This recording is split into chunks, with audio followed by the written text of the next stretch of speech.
What's up, tribe? How you guys doing? Go ahead and hit that subscribe button, and I hope you like this video. This is your review for KeKe Wyatt's World, Season 1, Episode 4. Now, we left off last week with Andre and KeKe going at it, okay? Now, some of y'all agreed with my breakdown on my review last week. Some of y'all didn't, and that's okay, because, you know, life is all about that. We can respectfully disagree. But either way, Andre showed up because he said, listen, she can be mad at me all she wants, but we got an album to put out. We got deadlines to meet, and I am still her manager. So he carried his tail on over to her house, and he's talking to her, and she actually apologized to him. She did. He said, you know, you used that word that I told you I didn't like, and you promised you wouldn't use it again. She said, you know what? You're right. I'm sorry. And he was like, what? Like, you could tell he was shocked. Like, did she just? That was a little easy. Did she apologize?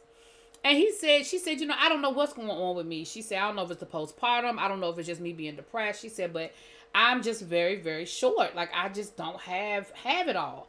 And then we get an update on the baby. You know, she said, you know, I do not regret having my child. She said, but sometimes I do have to say, Lord, why?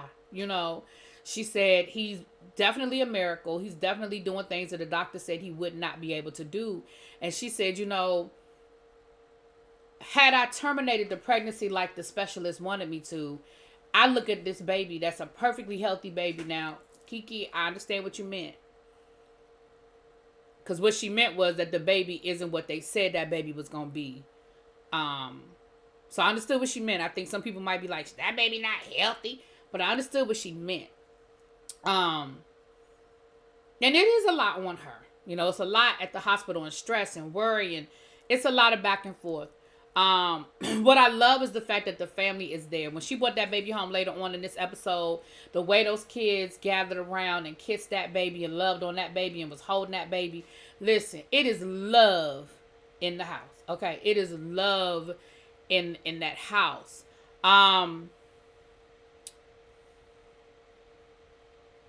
They bring in a producer. They call him Black Elvis. And I like those beats that Black Elvis was playing. Andre said, listen, I had to push for this session because I know that KeKe's happy place is with her music. You know, with everything that's going on with the baby, her happy place is with her music. And so I had to push it. Kissy was there, and they were listening to the beats, and they actually started writing. You know, they was harmonizing and everything right then. And KeKe was like, listen, I'm here. Let's make it happen. You know, let's put these tracks down. Let's get this album now. The record company initially wanted the album to coincide with the show. But at this point, they're like, listen, can we just get a single? If we can have a single that can be released to coincide with the show coming out, we can always push back the album. Now, I feel like the finale of the show is going to be her listening party for her new single. Because Andre said he's already putting together a listening party. So I feel like that's what the finale of the show is going to be. And I'm here for it because I love KeKe Wyatt. And that, Lord knows that girl can sing. That woman can sing.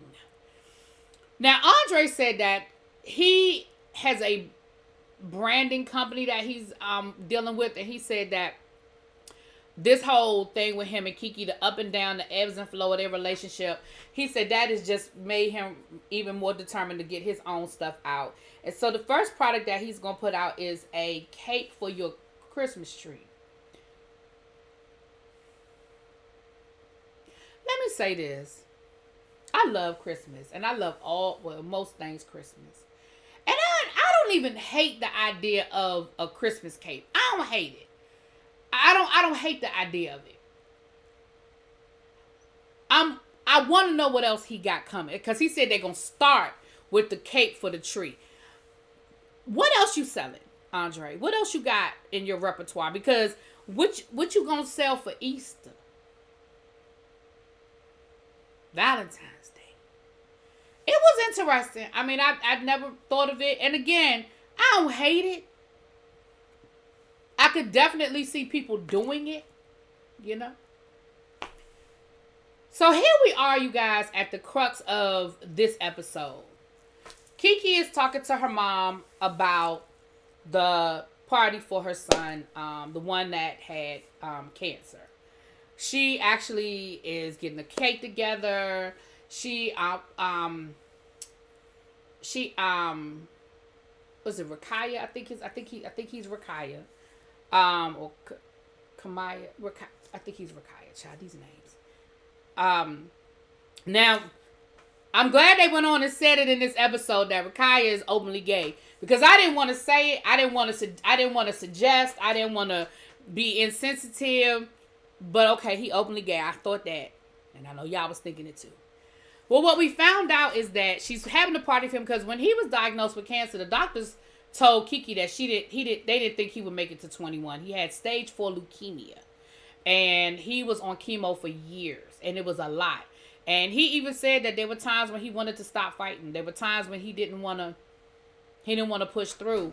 And what we find out is that Ricky Dillard and Karen Clark, is it Karen? Not Karen Clark. Lord, it's not. Dorinda. Not Karen. Dorinda. That Dorinda Clark from the Clark sisters are his two favorite artists. And he blasts Dorinda like that is his friend. And so KeKe actually got the two of them to come to his party to perform at his party. And it's a surprise. He doesn't know they're coming. She said because it's his 21st birthday and the doctor said he wasn't going to make it. The doctor said that he wasn't going to get here. So I'm going to pull out all the stops I need to pull out. Right? Her brother's doing the decorating and her father flew in for the party. Like, it's a party. Well, what we find out is that Lorna is her mama's name. And Rakaya, they done fell out. Now, they used to be tight, thick as thieves. They said that Grandma didn't leave the hospital. The whole time he was there, and that was his ride or die, and they was thick as thieves. But what happened was, they took a trip to Arkansas, and it was her, Rakaya, and Rakaya's best friend, young lady. And that's, at first I thought they was going to try to say that was his girlfriend. And I was like, what? This before he said he was gay. I said his girlfriend. But that's like his best friend. Like he calls her his rib. Like they are thick as thieves. Now she went back to Rakaya and told Rakaya that his grandmother had made some not so nice comments about him and his sexuality. And she said, and now the grandmama said that the girl lied on her. She said, I can't stand her ass. And she called her all kinds of names. And KeKe was like, first of all, she's a child. Like, you don't need to be talking about her like that. Second of all, can y'all work it out? Like, is there any way that y'all can sit down and just talk it out? And while the grandmother is going off on this woman, talking about her being a liar and being fat and being this and being that, Rakaya actually walks in. And he refuses to speak to his grandmother. And KeKe was like, can you at least speak to your grandmother? And he was like, I'll slit my throat. Throw me off of a cliff. You can do what you want. He was like, I'm not doing it. I'm not doing it. I'm not doing it. And the two of them actually ended up arguing back and forth. And he said, the fact that you will not accept what you did, admit what you did, and then correct what you did is the reason why me and you still have a problem. And she's insisting that girl lied on her. But what he said when they were arguing, what he said was that because when they went to Arkansas, they went to visit his uncle, I guess her brother. And what he said was, are you gonna admit the things and apologize about the things that you said to my uncle about me? You made some homophobic statements about me. You said he even said some racial things about him. And he said, and until you correct it, that's why me and you gonna always have a problem. Until you admit what you said and correct what you said. Man, I'm gonna tell y'all the truth. When I saw the previews, because Rakaya's attitude has been so snippy these last couple of episodes, I was all ready to be like, oh, he's a brat. Oh, he's ungrateful. Oh, he's this. Oh, he's that. But then the grandmama sort of told on herself. Because the grandmama said, all I did was call you gay boy. He said, that's bad enough. He said, first of all, that ain't everything you said. But even if that was all that you said, that's bad enough. Why would you call me that? Why would you call me gay boy? Then, Uncle Dougie, that's who it was there, Uncle Dougie. Then, in her confessional, she said, because he said something about, tell her what you said about me being extra and being over the top and doing too much because I'm gay or something along those lines. Well, in her confessional, Grandma says, I ain't met a gay boy yet that doesn't do too much when he first comes out or lives in his gayness. She didn't say become gay. So now I'm thinking, what that's supposed to mean, Grandma? First of all, you called him gay boy. And then, the way she said it didn't make it sound like it was a term of endearment. And then what that mean? You ain't met a gay boy yet that didn't do too much and wasn't overly flamboyant when he first became gay or lived in his gayness or whatever the situation was. Then she went on to call him a jackass. And KeKe was like, don't call my son no jackass. And she was like, well, that's his problem now. He's spoiled. He is a jackass. She said, KeKe was like, don't call my son no jackass. Well, you know, that's what he disrespectful now. She said, no, he disrespectful to you. He know better than to talk to me like that, because I knock his teeth out. So that was that argument. And like I said, I was ready to be like, ooh, he's doing a lot. But I'm not necessarily sure that it's not the grandmama. So next we see, like I said, KeKe brought the baby home and she realized that she did not have the right needles to feed the baby. And she starts panicking. And here's what I respect. I respect that the cameras, they cut the cameras. They did not film this, because what ended up having to happen was KeKe, of course, you know, KeKe started spazzing out because she was like, I'm not going to be able to get my baby his medicine on time. Because they have a strict schedule of when that baby needs to take. That's the medicine for his seizures. So the husband in his uniform, his black wife beater, his black skull cap, and his black sweatpants and his slides, he drove to the emergency room to go and get the right size needles. While that was happening, Lorna, aka Nana, actually went to the store, like the CVS or whatever, and was able to get the right size needles. They did not bring the cameras back up until Grandma came. Lorna walked in the door with them needles. I respect whoever is filming this, whatever the camera crew is, I respect that. Because they could have and I didn't even hear KeKe yelling or saying, turn the cameras off, cut the cameras. They said, we cut the cameras. And they told us what happened while the cameras weren't running. And then they brought the cameras back up for us to see that the baby was able to get the needles and that they were able to get him his medicine on time. I respect the hell out of that. Because I'm all here for reality and for drama. But listen, this is real. You know, this is real. So I can respect that. So then we see KeKe, Rakaya, and Rakaya's friend. They're out. They're on their way to go get massages or something. And Rakaya lets KeKe know that I don't want Grandma at my party. And KeKe's like, are you sure? She was like, are you serious? And she tries to talk him into it. She says, listen, you and Grandma were once really close, or you and Nana, whoever, were once really close. And this is a milestone for all of us. Like, this is like all of us. And especially her, because she was there with you through the trenches. And he was like, I don't care. I don't want her there. He was like, this is my party. It's my celebration. I don't want her there. Now, what I also find interesting is that he don't call her Grandma. He calls her Lorna. He calls her by her first name. He calls her Lorna. The whole episode. He don't say Nana. He don't say Grandma. He calls her Lorna. And KeKe is upset because she's like, listen, it is his party and I want to respect him. But I also want this to be a family celebration because we did go through so much. And the doctors did say he wasn't going to make it. And I'm really, really stressed out on how to move with this, you know.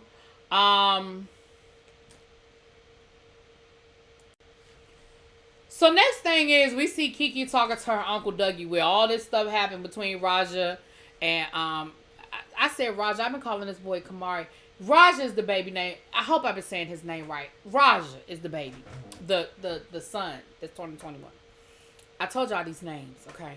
But Raja, she's calling her uncle and said, Raja told me that he don't want Mama to come to the party. And he was like, yeah, I know, he told me. She was like, but I don't know what to do. She said, I love my mama, but she just can't help herself sometimes. Which makes me think, the way KeKe was talking makes me think that KeKe knows that her mama said some things that maybe she shouldn't have said. But basically, because Raja even said it in his confessional. He said, everybody else is like, oh, that's just grandma. Oh, that's just how she is. And just, basically, she all right. And he was like, nah, she ain't all right with me. Nah, I'm not going along with the get along. It ain't, oh, that's just how she is. No. That's not okay. That's not cool. That ain't no, that's just how she is type of situation. And so, KeKe is telling the uncle basically, like, you gonna have to let her know she can't come. Like, I can't uninvite my mama to the party. Like, I ain't got it in me. And she said, so I need you to let her know that she can't come to the party. So he was like, all right, all right then. So she picks up the cake. The cake is gorgeous. It's like a Louis Vuitton bag. It is absolutely gorgeous. I love it. And the color scheme is orange. That's Roger's favorite color. So everybody had to wear something orange. I guess KeKe just wore her hair. KeKe wore her hair, honey. And y'all know her husband wore his uniform. This time he didn't wear a wife beater. He had a hoodie with the sleeves cut off. But it was still black. And it had something white written on it, like believe or something like that. So he dressed up for the party, and then he had a baseball cap on. It was still black, but it was a baseball cap. So he dressed up for the party.